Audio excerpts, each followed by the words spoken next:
Bonjour, aujourd'hui c'est le 12 septembre et notre méditation est basée sur Romains chapitre 12, verset 13. Le besoin de ceux qui font partie du peuple saint, soyez-en solidaires. Toujours prêts à pratiquer l'hospitalité. Toujours prêts à pratiquer la, l'hospitalité. L'hospitalité est vue dans pas mal de textes du Nouveau Testament, mais aussi de l'Ancien Testament, comme une pratique spirituelle très importante.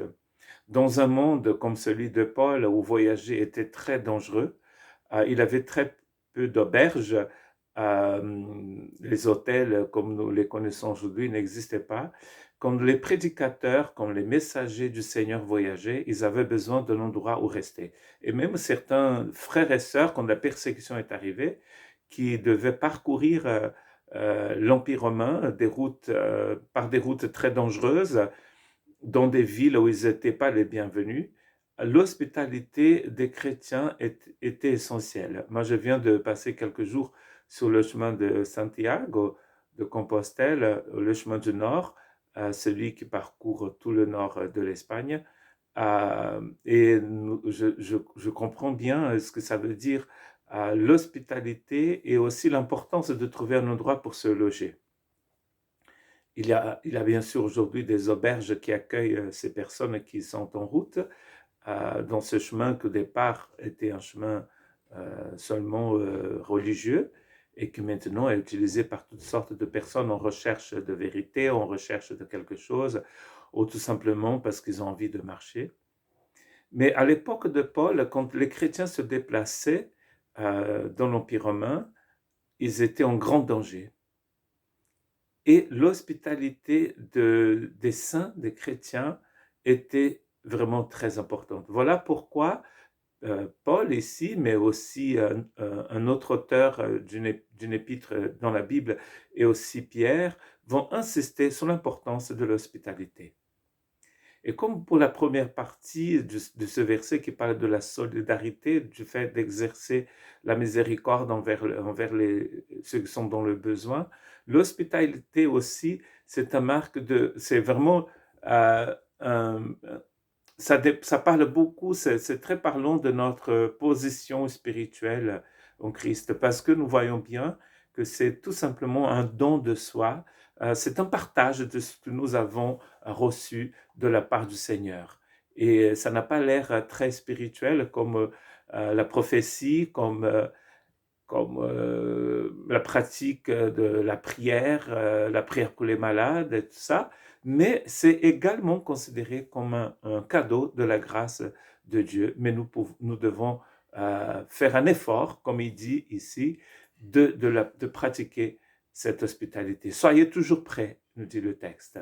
Dans Hébreux chapitre 13, verset 12, c'est écrit, ne négligez pas de pratiquer l'hospitalité car certains, en l'exerçant, ont accueilli des anges sans le savoir.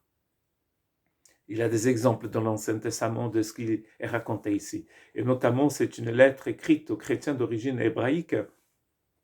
Donc, quand il dit ceci, il n'a même pas besoin d'expliquer, parce que les gens connaissent bien l'histoire de leur peuple et les miracles qui ont été faits par le Seigneur et les visitations des anges et du Seigneur dans la vie de beaucoup de monde dans l'Ancien Testament.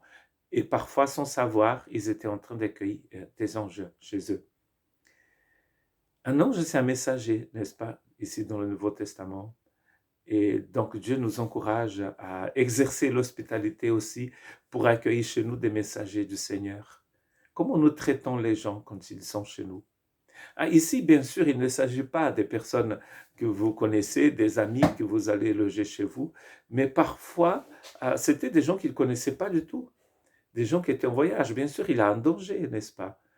De nos jours, mais aussi, je crois à l'époque de Paul, il était parfois dangereux d'accueillir des gens. Mais les gens poursuivaient, en fait, cette pratique pour démontrer, en fait, l'amour du Seigneur, l'amour qu'ils avaient pour les gens, tout simplement. L'importance de l'hospitalité. Et 1 Pierre 4, 9, c'est écrit, exercez l'hospitalité les uns envers les autres, sans vous plaindre.